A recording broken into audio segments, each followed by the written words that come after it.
Hey everyone, Almir here at Overkill. I'm one of the producers here at the studio, and with me I have none other than Saul Gascon, the executive producer on Overkill's The Walking Dead. Hello guys. Saul. Hello Almir. Hey, good seeing you. How are you doing? You had a good day? Yeah, absolutely. Working hard and in a very cool game, right? So what else can I ask? How was your Gamescom? It was great, dude. We just came back, myself and a dozen of the other crew members here at the studio. Because when we fly out to these shows, right, to showcase our games, we bring the developers with us, and I think that's so cool. And Gamescom, for those of you who don't know, is a super cool show. It's based out of Cologne in Germany, and it's 350,000 visitors on the same venue. We had a big booth in Hall 9, 36 stations where people could play the game together. We had lines for hours, people who came over and tried it over and over again. And actually, we have some footage with us from the show that I'd like to show the viewers. Do you mind? Yeah. All right, let's have a look.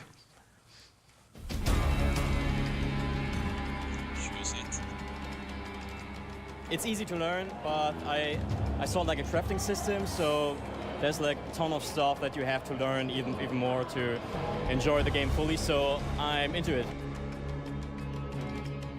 Quite interesting, but very difficult. So to talk with each other and to find a solution and decide where to go. You are really limited on ammunition, so you really have to think about if you want to shoot the zombies or beat them up with your melee weapon. So it was kind of tactical. So it was pretty fun, and it was a lot of pressure you had because the ammunition was very short and you had to search for the resources, and it was actually very fun. The graphic was looking very cool and it felt good to play. Yeah, my heartbeat was really through the roof, actually. That's awesome. It was quite fun. It was surprisingly stealthy, and you have to be very careful what you're doing and really watch about your teammates, and it was really fun. I'm so hyped for it when it comes out. When it comes out, I'll directly buy it.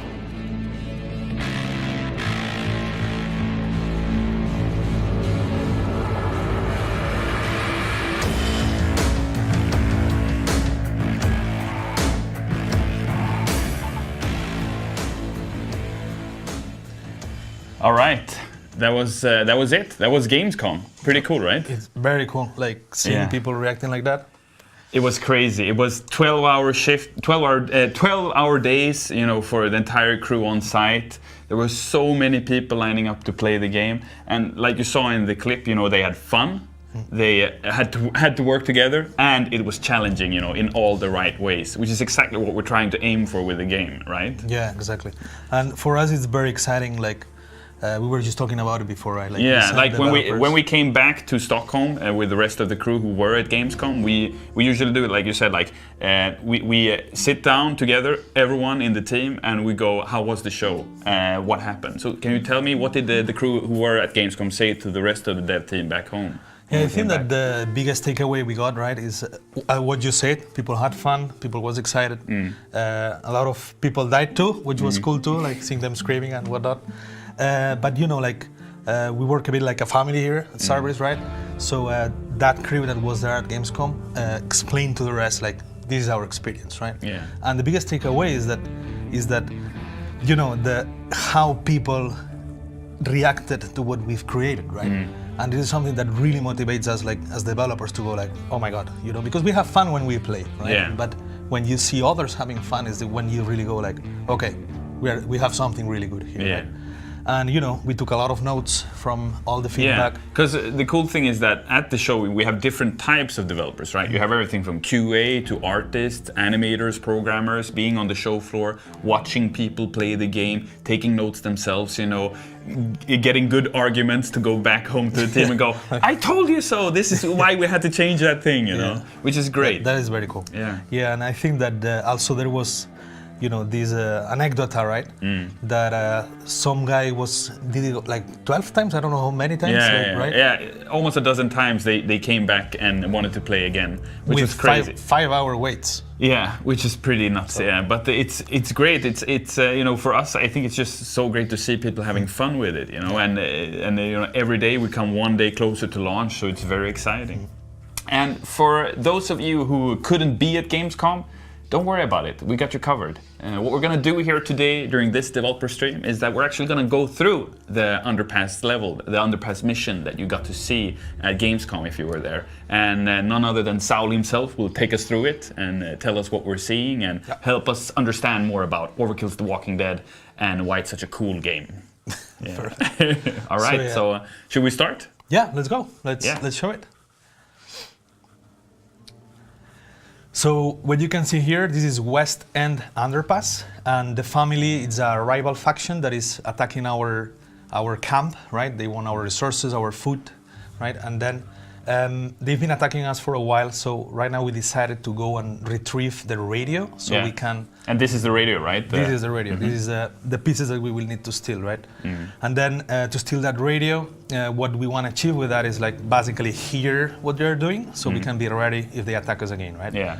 But, as you can see here, like it's not going to be easy to get to their base because obviously everything is packed with walkers. Right?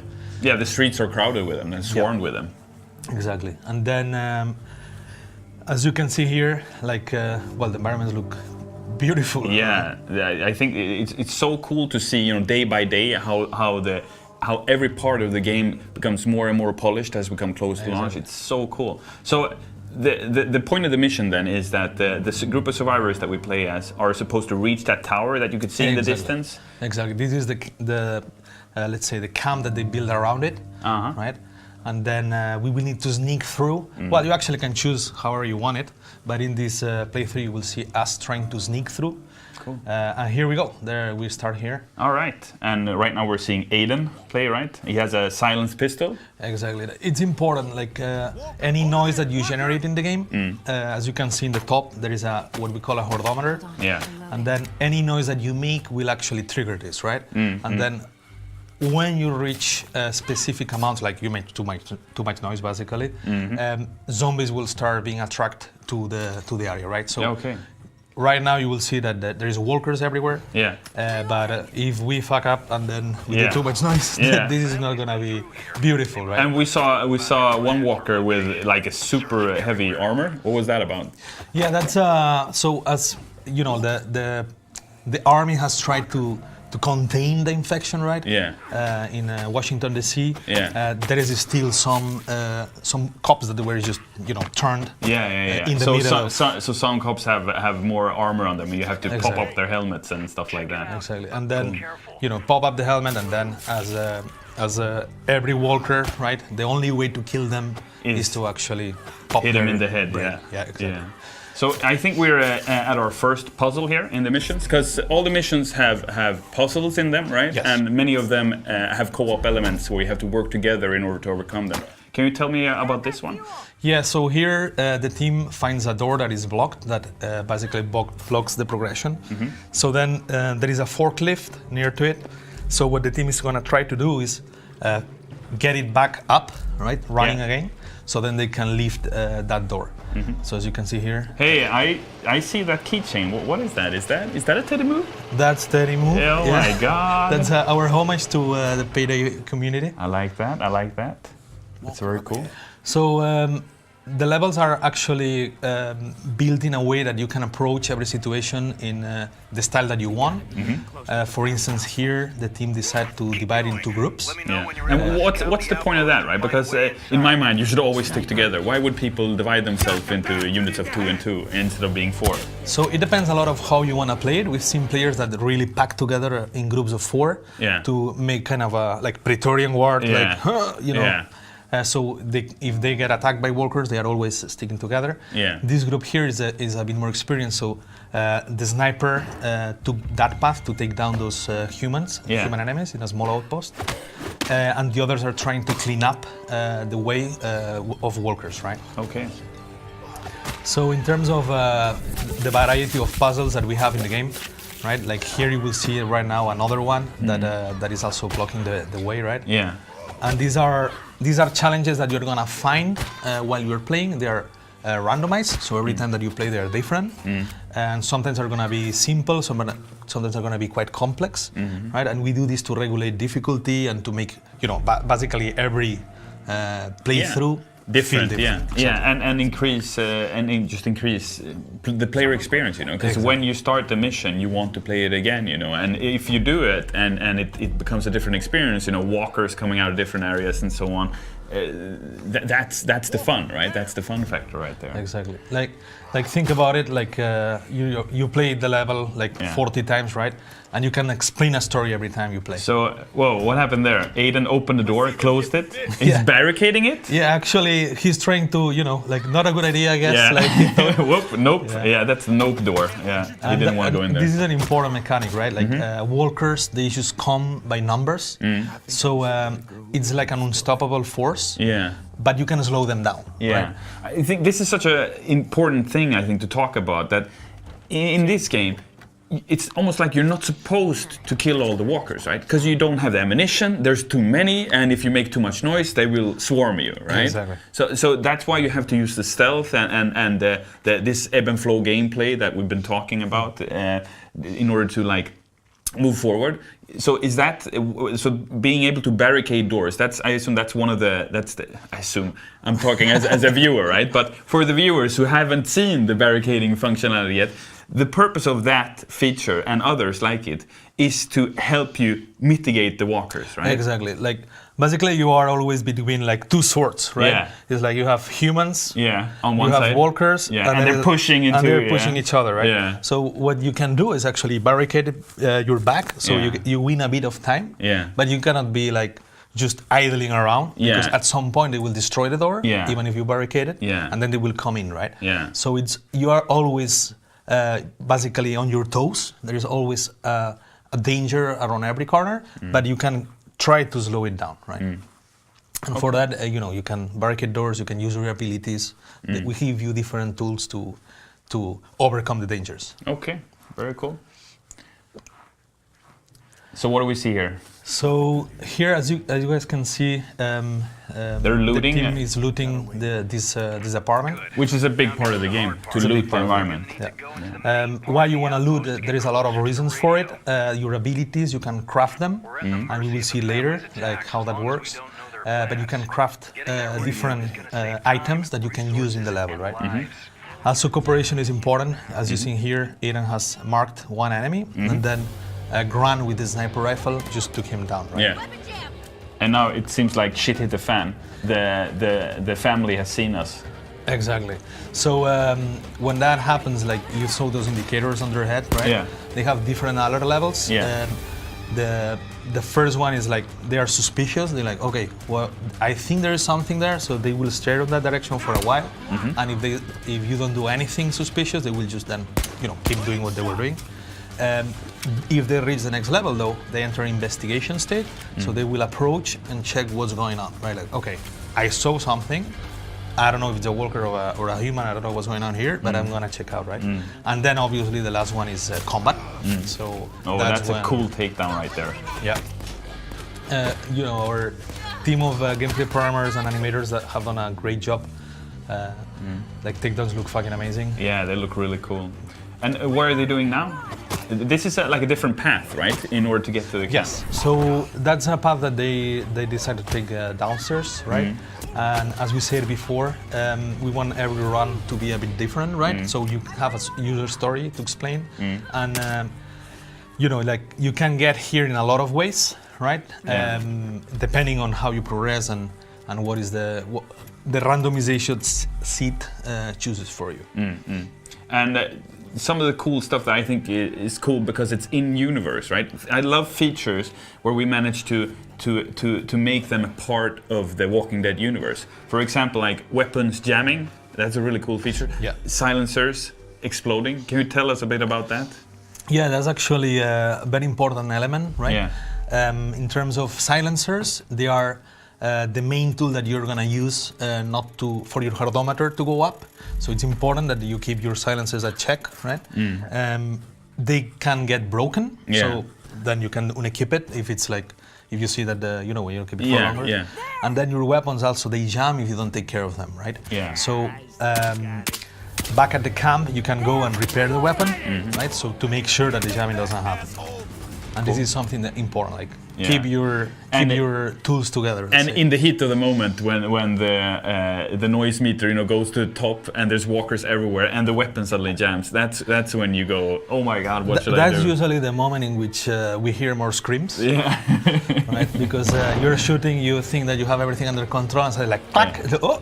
And then it's a very fun moment, right? Yeah.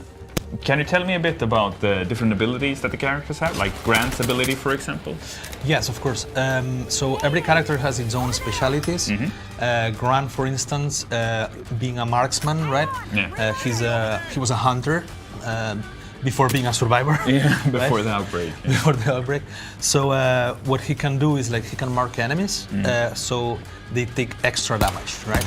So every character has abilities that complement each other. So if you play in a team, you can actually, if you use the abilities properly, you can take advantage and be more efficient, right? So Maya, for instance, has the healing pack, right? Yeah. And every character has its own, let's say, its own fortes, right? So right now, I think we're seeing Heather. She loves the crossbow. What's her ability? So Heather has an ability that, as you can see here, that she's a scavenger. So what she can do is basically she can detect around more easy where all the loot is, right?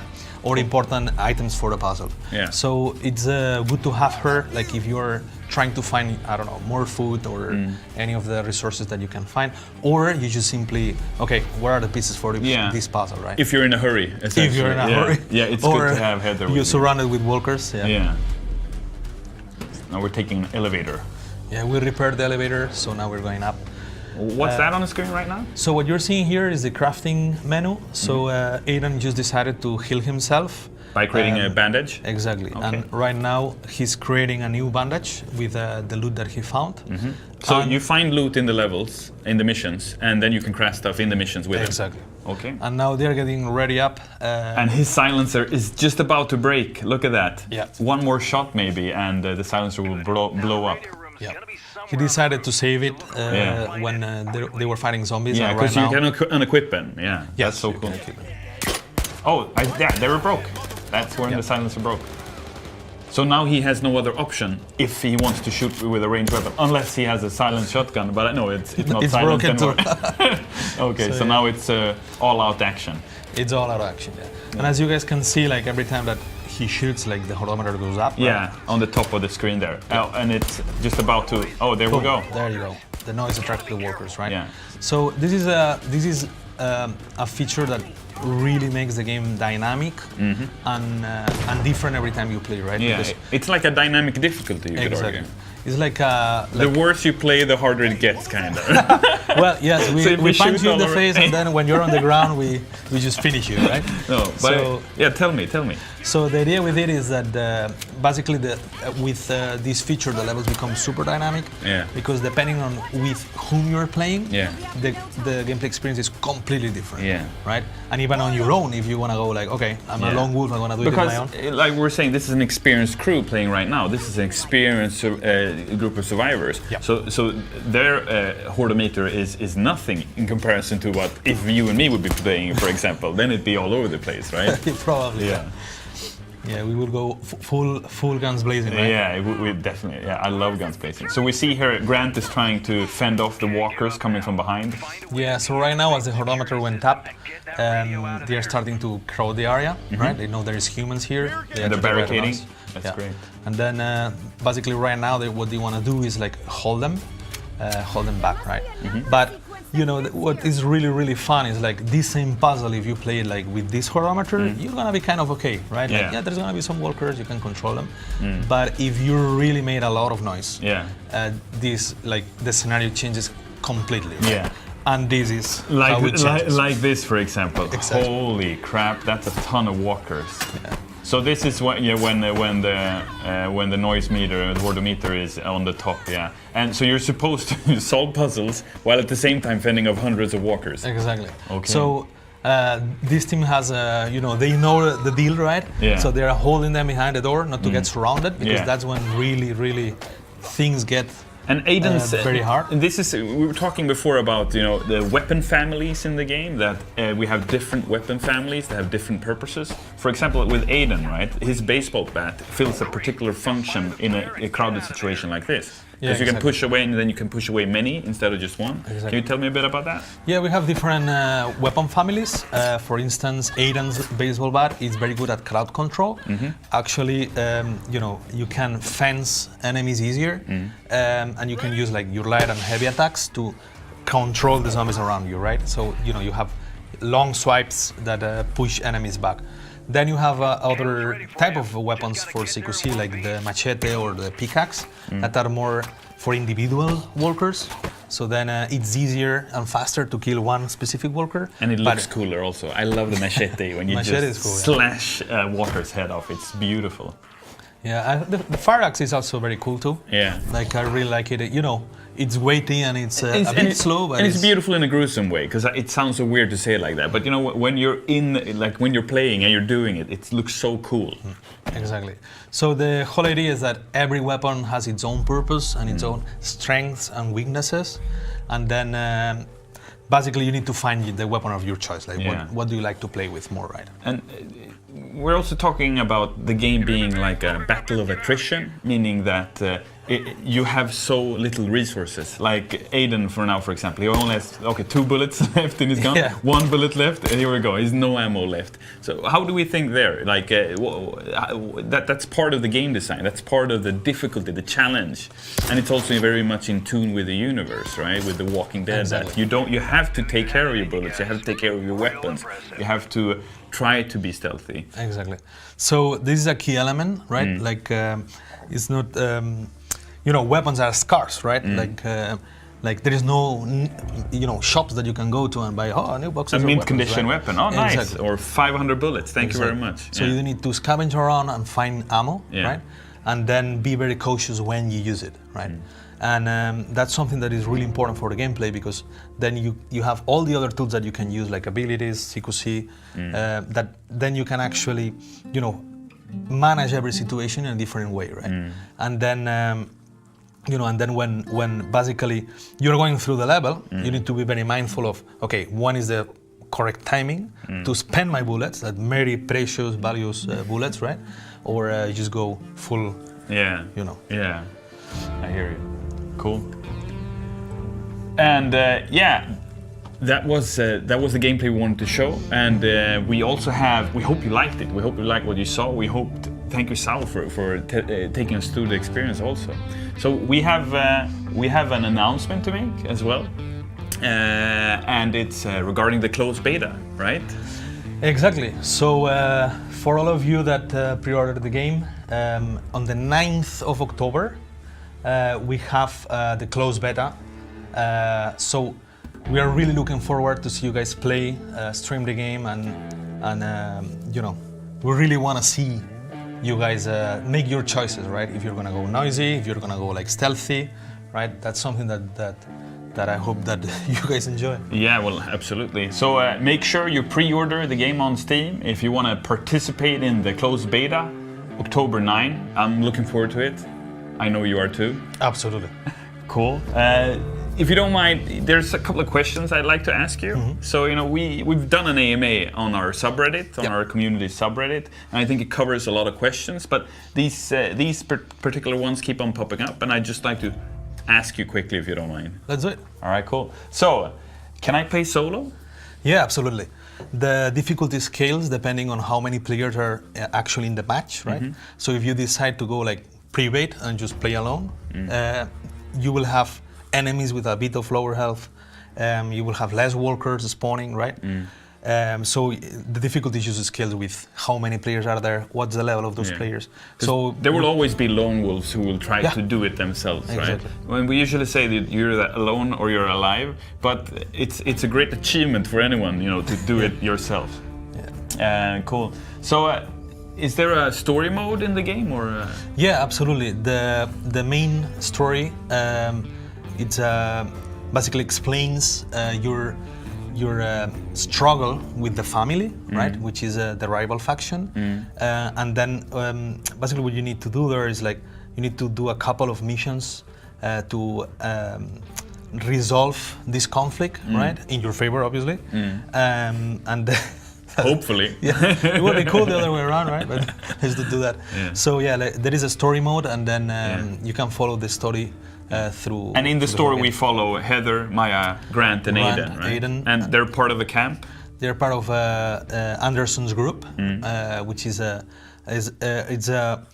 he built a camp, right, to try to get a bit back of what it was before the apocalypse, right? And then finding these good people like Aiden and I, all our main characters, right? And getting together there and then trying to make the day, right? Because that's one of the things with The Walking Dead is that as a universe in the comics, there is always a light at the end of the tunnel, or so you always have to think, right? You always have to be positive, even though everything's so bleak around us, with walkers, rival factions, friends betraying each other, these kind of things, So it's always so good to have that camp idea, like we can make this our camp. Exactly. So. There's this is a first-person shooter. It's a cooperative 4-player multiplayer game. But people are asking, is it Left 4 Dead? Is it Payday? What kind of game is it? Where would you like? It's Overkill The Walking Dead. Yeah, right? For sure. So that's a question, yes, that pops a lot, right? Yeah. And we think that we found this unique formula, right? That some, when shit hits the fan and the hordometer goes up, people talks a lot about how it makes them feel like Left 4 Dead, right? Yeah. And then all the strategical part before that, right? Like the needing to find pieces to open a gate or to steal something, reminds them of Payday 2, right? So I think that we managed to make a game that is very dynamic, special, and very special, yeah. Cool. And is there going to be a crossover from any other The Walking Dead franchise? You think? No spoilers yet, but absolutely.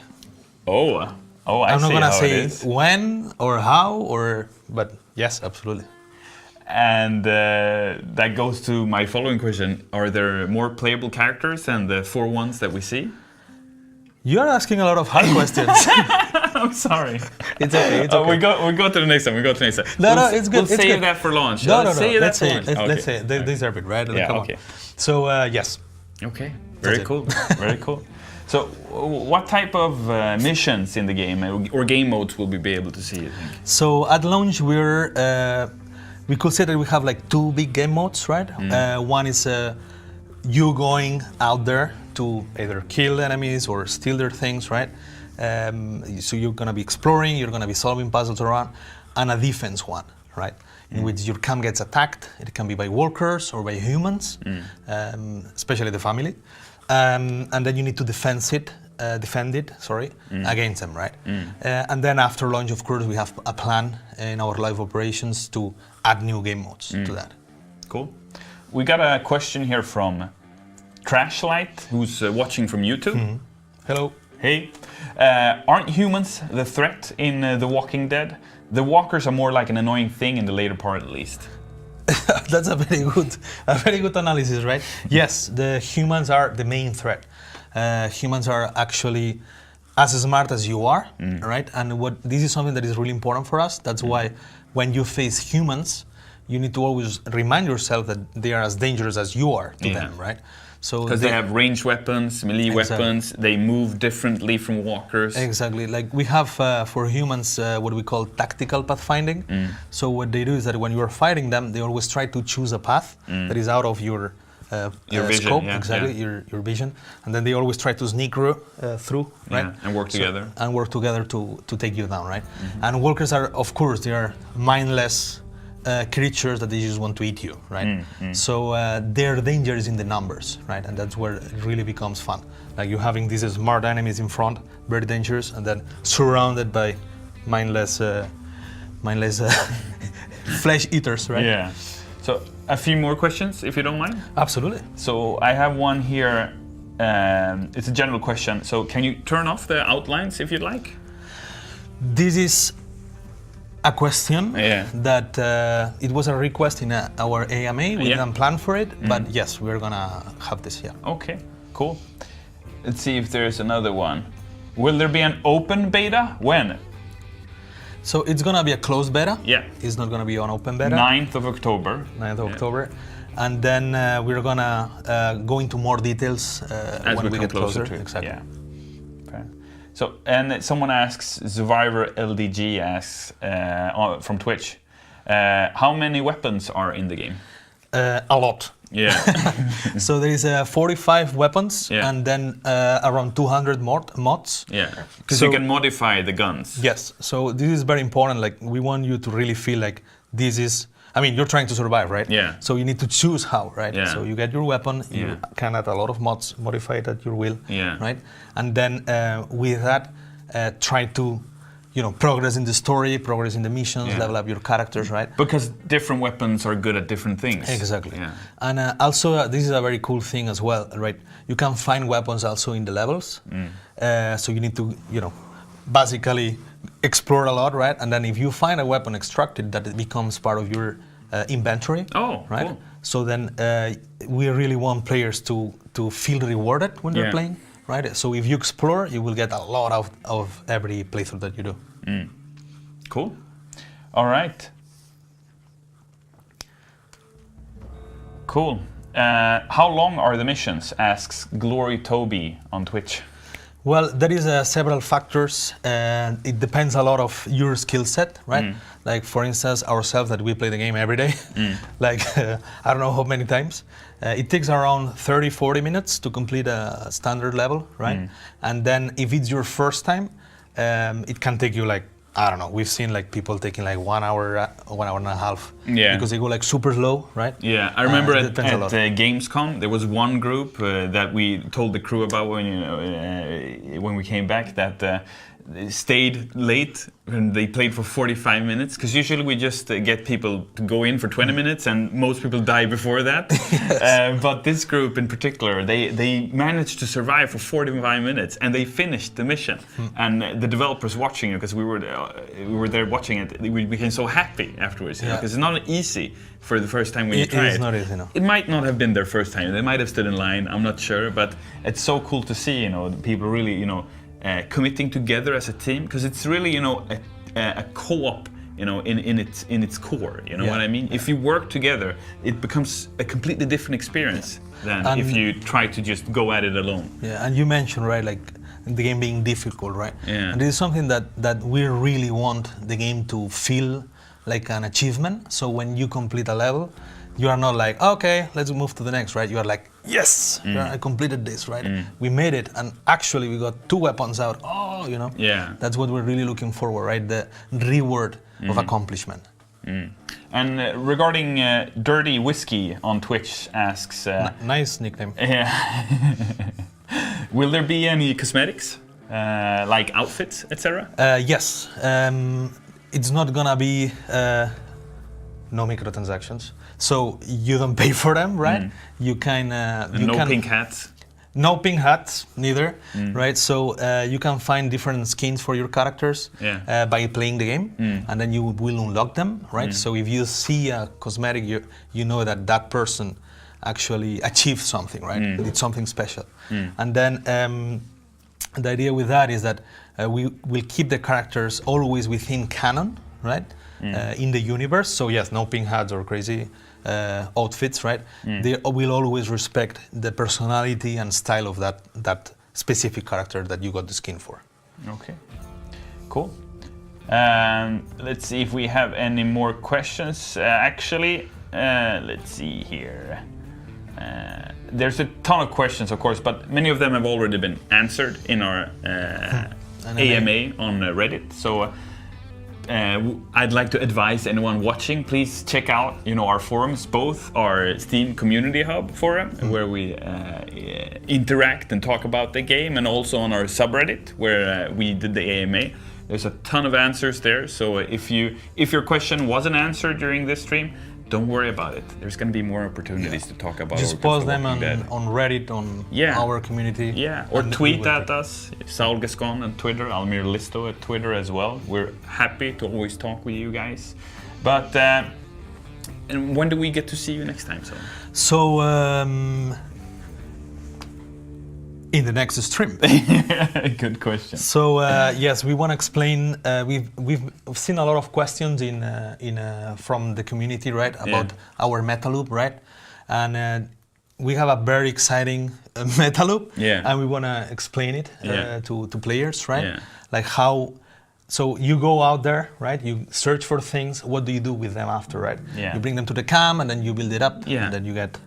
Because then before the closed beta starts, for sure, we're gonna have at least one developer stream where we go through these things, because there's so many things to talk about in the game, right? And some we want to wait a bit, because we're putting those final tweaks, and making it beautiful before we want to talk about it.